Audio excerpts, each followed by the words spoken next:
السلام عليكم ورحمة الله وبركاته. ازيكم يا بنات؟ عاملين ايه؟ اللهم صل وسلم وبارك على سيدنا محمد وعلى اله وصحبه اجمعين. عاملين ايه النهارده؟ ان شاء الله هنعمل معانا مخلل اللفت ومخلل الجزر. هنعملها بطريقه سهله وبسيطه قوي، وهقول لك ازاي اللفت كمان ما يبقاش ليه ريحه نفاذه ويقدر يعيش معاكي يعني وقت طويل. ماشي. وهنعمله معاه جزر، هنعمل معاه جزر. تعالي بس هقول لك الاول هنقطع اللفت ازاي، وهعمل الايه واقطع الجزر ازاي. بس اول حاجه تعالي اقول لك هنعمل الاول ايه اللفت ازاي. اول ما تشتري اللفت اشتريها كده من عند الراجل، ما يكونش ولا صغيره قوي ولا كبيره قوي، يعني ولا اصغر من دي ولا اكبر من دي. عاوزينها في الحدود في الوسط ده، عشان الكبيره هتلاقيها شيخه. يعني لو جبتي حجم اكبر من كده هتلاقيه شيخ من جوه. الشيخان ايه هو؟ انها تبقى عامله زي السفنجه، مش هتلاقيها ماسكه نفسها وهتلاقيها زي السفنجه كده. المقاس ده حلو قوي، المقاس ده والمقاس ده. كبيرك قوي يعني اصغر حاجه في المقاس ده واكبر حاجه في المقاس ده، ما تجيبيش الكبيره. ماشي. تعالي بقى اقول لك بتتقطع ازاي. اهي اول حاجه معانا القطاعه بتاعتنا اهي كده اهو. وهنجيب السكينه كده وهنروح مقطعين الايه اللفت بتاعنا بالطول كده كده اهو. تجيبي بقى السكينه مشرشره، لو ما عندكيش سكينه مشرشره عادي برضك ممكن تقطعيها بسكينه عاديه. لو ما عندكيش سكينه لو مش عايزه تقطعيها بالسكينه ممكن تقطعيها بالقشره بتاعه البطاطس في قلبها. بصي ايه في قلبها زي المشرشره دي. ماشي. اهي تعالي بقى انا اقول لك هنقطعها ازاي. اهي كده هتمسكي واحده واحده هتقطعيها شرايح كده وتروحي مقطعه منها كده، هتطلع لك بالشكل ده. وتقطعيها محمل شويه عشان تستحمل معاكي في التخليل ما تتريش منك، وتروحي مقطعه كده اهي كده اهو. انا قطعت الكميه كلها بالمنظر ده. عايزه تقطعها صغير عايزه تقطعها طويل زي البطاطس عادي خالص. اهي نقطعها كده. هنقطعه مشكل، هنقطع منه صغير وهنقطع منه كبير. بصي بقى بنقشره ازاي، بنقشره كده. بتجيبي الراس بقى كده اهوت، بروح مقطعه الحته دي كده اهو كده، وبقطع الحته دي كده اهي، تبقى عامله معاكي كده تمام. بصي بقى الوسط دي مش شيخه من جوه ازاي، عشان وماسكه نفسها لانها بتبقى بخيرها يعني بتبقى حلوه. هنا اهو بنعمل ايه بقى في ده. لو انت مش بتحبيه عادي هترميه، لما احنا عشان بنحبه هنعمل ايه، هشيل الحتت الزياده وهشيل الحتت دي كده اهي كده، وراح واخده كام حته دي كده. حبايبي دلوقتي هنقطع كده الراس كده من هنا، ونقطع الحته اللي فيها زي الشعر دي كده اهي كده اهو، مش محتاجينها. ما تقشريش بقى الايه اللفتايه، لان اللون ده هو اللي احنا عاوزينه مع البنجر، بيدي لون حلو قوي في قلب المخلل بتاع اللفت اهو كده اهو. وهنعمل بردك نفس الكلام مع دي اهي. بنقطع كده الراس من هنا، وبنقطع الشعر ده كده بردك كده اهو. وبعد كده بنقطعه بقى ازاي، بنقطعه كده عشان لو في بنات مش عارفه تقطع ولا حاجه، دينا اهو بنبتدي معاهم من اول للاخر اهي كده اهو، كانك بتقطعي بطاطس اهو يا حبايبي. هنقطعها بالمنظر ده بقى كده زي ما انتوا شايفين الحجم ده كده اهوت. وادي نقطع تاني ده بقى عشان تستحمل معاكي، يعني متقطعهاش رفيعه عشان الرفيعه ممكن تترمي معاكي. احنا هنقطعها كده تخين بالسمك اللي انت شايفاه ده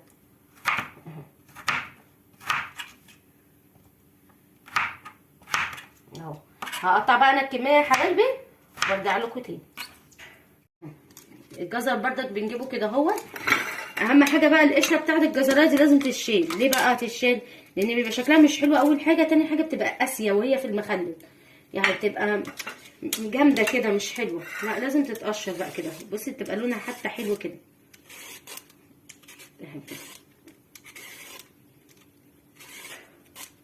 القشره مش هتاخد معاكي ثواني اهي. نعمل احلى لفت على جزر اهو. بص هنقطعها بقى كده اهو. تقطعي الواحده على 3، تروحي ماسكه دي الواحده كده وتقطعي كده اهو اهو.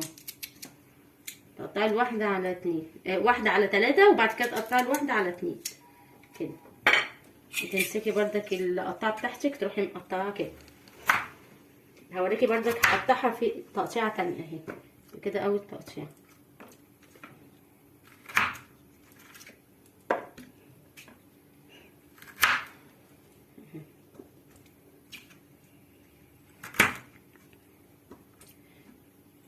من اجمل الحاجات برضك مخلل الجزر اهو كده.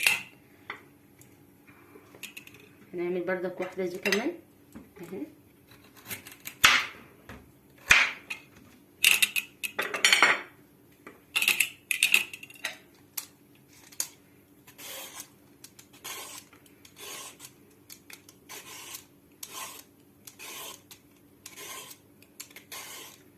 تقشريها كده وبعد كده اقولك برضك على التقطيعه التانية اهي. التقطيعه التانية برضك بنقطعها كده نصين، ولو عايزه بقى تقطعيها ايه اهو برضك بتقطعي الواحده كده بقى على نصين وهتقطعيها ايه بالطول اهي. وبعد كده تعملي دي كده برضه،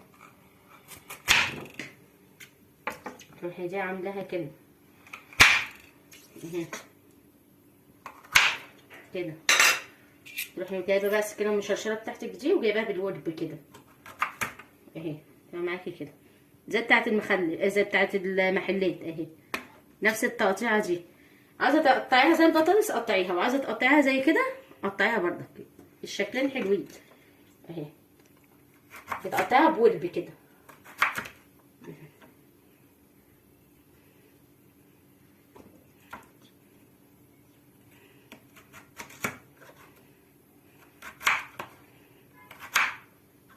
بصي. الطريقه سهله وحلوه وبسيطه يعني، تقطيعها حلوه اهي وسهله مفيهاش اي حاجه.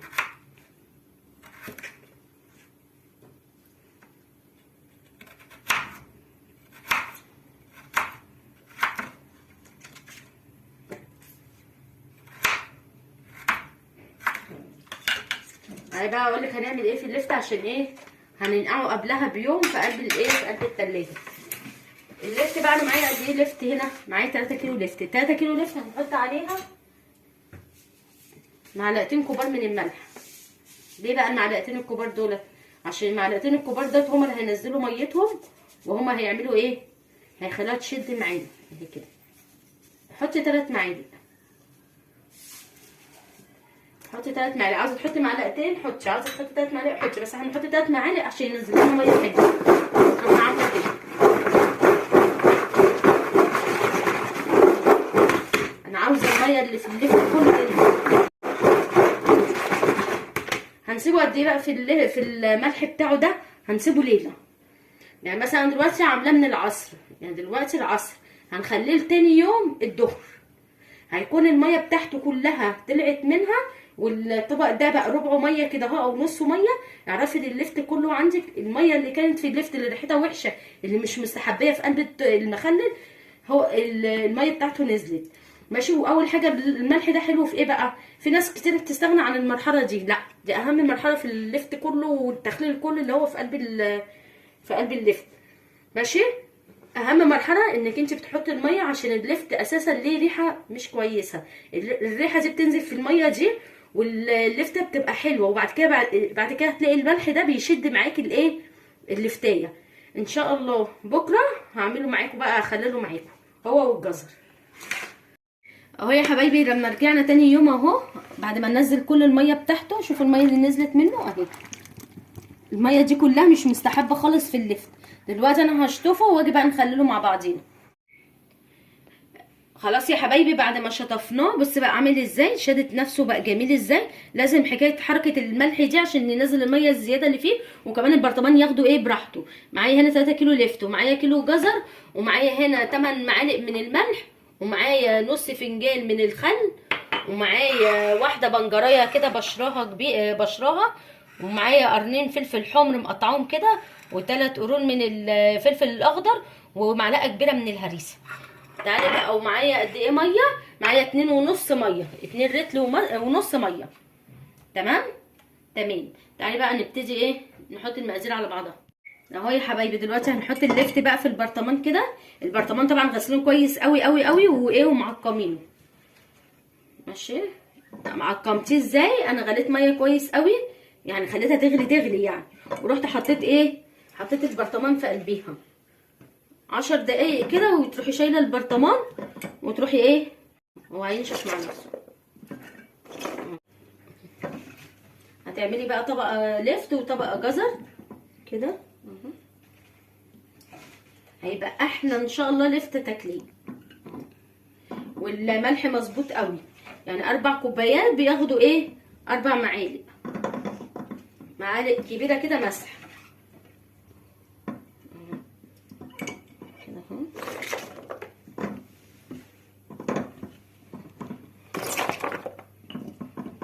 اهي شفت الكميه بقى لما بتحط الملح، حكايه الملح دي بتنزل الميه زياده، والبرطمان بياخدها كمان ايه براحته، يعني ما بيبقاش مكبوس قوي اهو كده. عاوزه تحطي فلفل حطي، مش عاوزه تحطي فلفل دي حاجه ايه شخصيه بتاعتك انت بقى، عاوزه تحطي تحطي، مش عاوزه تحطي براحتك كده. اكبسي كده البرطمان اهو.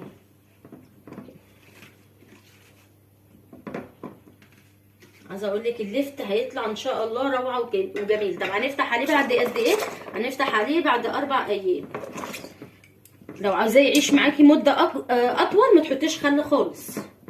لما احنا عشان هناكله بعد 4 ايام هنروح ايه حاطين له الخل عشان يسرع السوا بتاعه.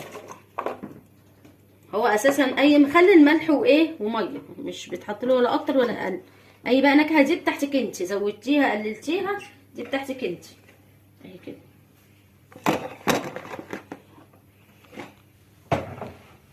دلوقتي بقى هنعمل ايه اهو كده. هنجيب الملح بتاعنا ده اهي هنحطه هنا اهو يا حبايبي. حطينا كده الملح، وبعد كده حطينا الملح على الميه. وهنعمل ايه هنحط بقى واحده البنجريه اللي احنا بشرناها كويس قوي. عاوزه تضربيها بقى في الكبه اضربيها، وعندي معلقه هريسه. عاوزه ما تحطيش هريسه برضك عادي. عاوزه تحطي هريسه وبتحبي الحاجه مشطشطه شويه تمام، مش عاوزه تحطي هريسه مفيش مشكله برضه اهي.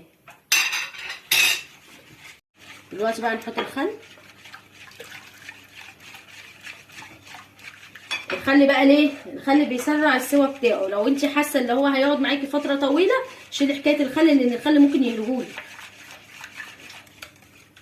اهو كده اهو بالمنظر ده. بصي اللون الجميل، لونه حلو قوي. بصي اللون. وهدوق بردك الحدق بتاعه. عاوز ملح تاني هحط له ملح، مش عاوز ملح وتمام كده تمام. وانت بردك هتدوقي الحدق مظبوط معاكي تمام. الحدق حاسه اللي هو مش مظبوط وعايزه تحدقيه تاني حدقيه.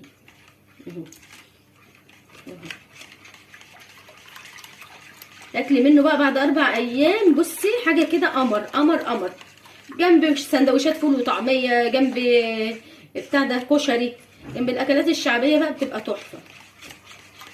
عامه اي اكل حتى لو ايه، لو حتى محشي والله لو هتقعدي تاكليه كده بالسندوتشات اهي اهو. بصي كده اهو اهو يا حبايبي. كده هنحط بقى حبه حبه كده منهم لحد ما نشوف الشفشق بتاعها هياخد، الشفشق بتاعنا هياخد قد ايه اهو كده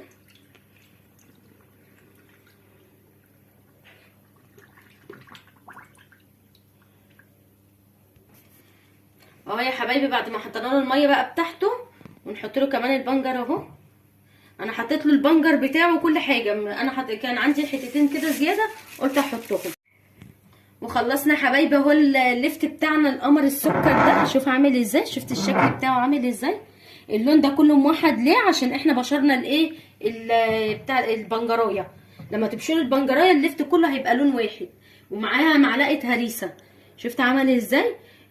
3 كيلو اللفت وكيلو الجزر اخدوا معايا 6 معالق ملح، عشان ده لتر ونص ميه. انا ما حطيتش اكتر من كده. الميه اللي هي كانت باقي اللي هي زياده دي طبعا ما حسبتهاش، لا هتحطي بقى ايه 6 معالق هرميه كبيره على الايه، على 3 كيلو لفت على الكيلو الجزر عادي. وهتدوقي بردك الحدق، هتلاقي الحدق بتاعك مظبوط خلاص. الحدق بتاعك كتير هتزودي ميه، هتزودي ميه، هتظبطي الحدق بتاعك لحد ما انت عاوزاه حادق عاوزاه عادم كده. بس المخلل عاوز الملح اللي يكون مظبوط، يا اما حادق شويه يا اما مظبوط، لان لو اقل من كده هيهري معاكي اللفتيه تمام. يبقى انا حطيت 6 معالق ملح على 3 كيلو اللفت، عشان لو انت ما عملتيش جزر، ومع اللتر ونص ميه ماشي. ولو وصلتوا لحد كده في الفيديو ما تنسونيش بقى في الاشتراك واللايك والكومنت الحلو ازيكم كده، وما تنسوش تفعلوا زر الجرس عشان يوصل لكم مني كل جديد. والسلام عليكم ورحمه الله وبركاته.